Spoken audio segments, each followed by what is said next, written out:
hard work is not enough to get you where you want to go. And if you're working hard on the wrong things, it's actually going to delay things or maybe even make matters worse. At one time, I invested in over 100 real estate properties. That was hard work, financing them, right, to get the loans, getting the right property managers in place. I even developed a few of the properties and built them from scratch, and I had to bring in, the construction crews and manage the budgets and all that kind of stuff. It was a huge amount of time, but it didn't leave me wealthier. It left me in a lot more misery, because what I found was that it wasn't a very passive income for me, because I had to make sure the rents were coming in, they put the right people in there, there was deferred maintenance, we had frozen pipes, we had someone once slip, fall, and hurt their hip, and it wasn't part of what I really wanted to do. It wasn't part of who I really was. We all have an investor DNA. That investor DNA is our core values, those things that really matter to us and that we pay attention to. Our core competencies, those things that we're great at, those abilities, those things that as we pay attention to, we have a different insight and knowledge around it than other people. Like when it comes to technology, I'm not really good. When it comes to finance, I'm really dialed in. When it comes to business, I can remember things and apply things immediately.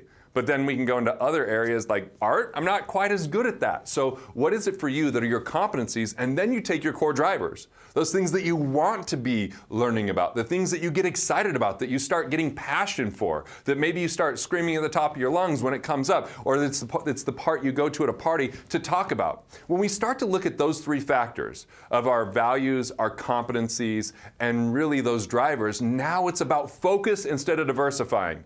What? I just said that, right? Focus, not diversification, leads to a lot more wealth. When people diversify, they diversify a lot of times. Spread ourselves thin, get involved in things we don't understand, become overly reliant and relegate to other people that may or may not have our best interests in mind, and therefore we don't have the situation that we really want when it turns out. It just happens that they were more of a salesperson than a strategist. So this opinion of, I gotta tell you, hard work isn't enough, is different than what you might hear from people that say it's all about the hustle, it's all about working as hard as you can so that you can get ahead. And then you just miss out on life. You start to drive yourself into a place where you get exhausted. Look, I did this play to win type of philosophy where I was like gonna win at all costs. I was gonna work harder than anyone. It's lucky that I'm still married. When people ask me what my hobbies were, I live in Utah and I was like, I don't ski, I work. And they're like, well, what do you do for fun? Work. I was pretty dull when it really came down to it, because everything was about what could I do to make more money, because I hadn't set a context.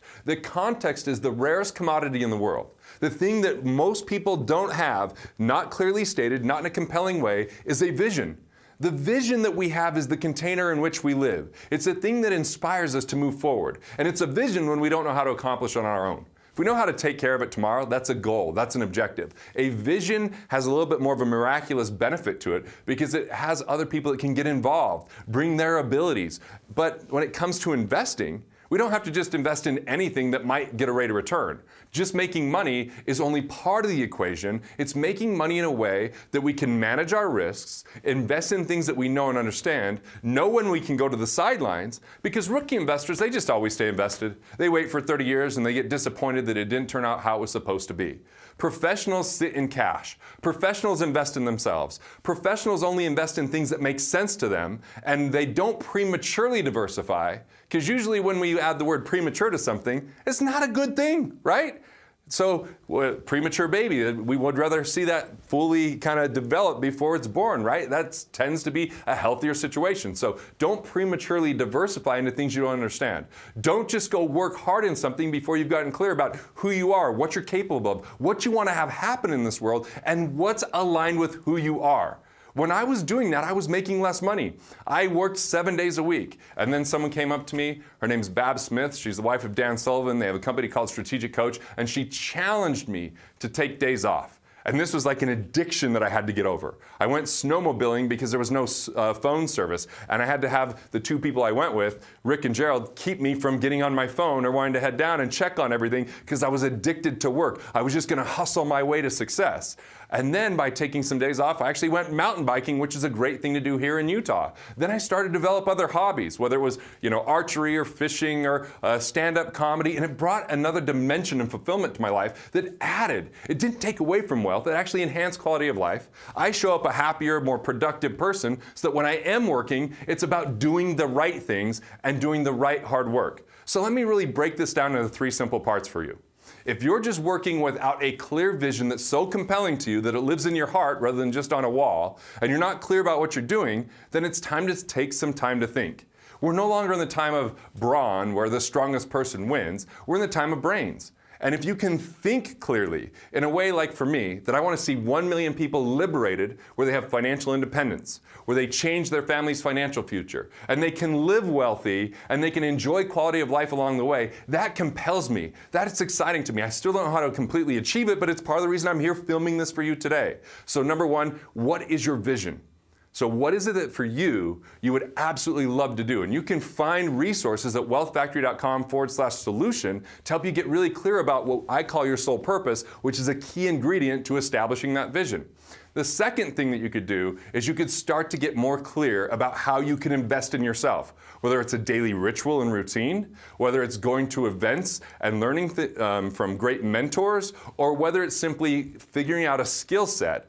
See, because I figured out when I want to fish, I took a course on how to tie flies. I had guides come and show me what to do on the river by our cabin. If I tried to do it all on my own, it was going to take far too long. And you can even search through YouTube and you can find great resources, but you start to figure out what is the easiest thing you can do today to take action. How do you create that accountability that you make sure it becomes part of your life? Because the third action that you want to take is you actually want to create time and space in your calendar.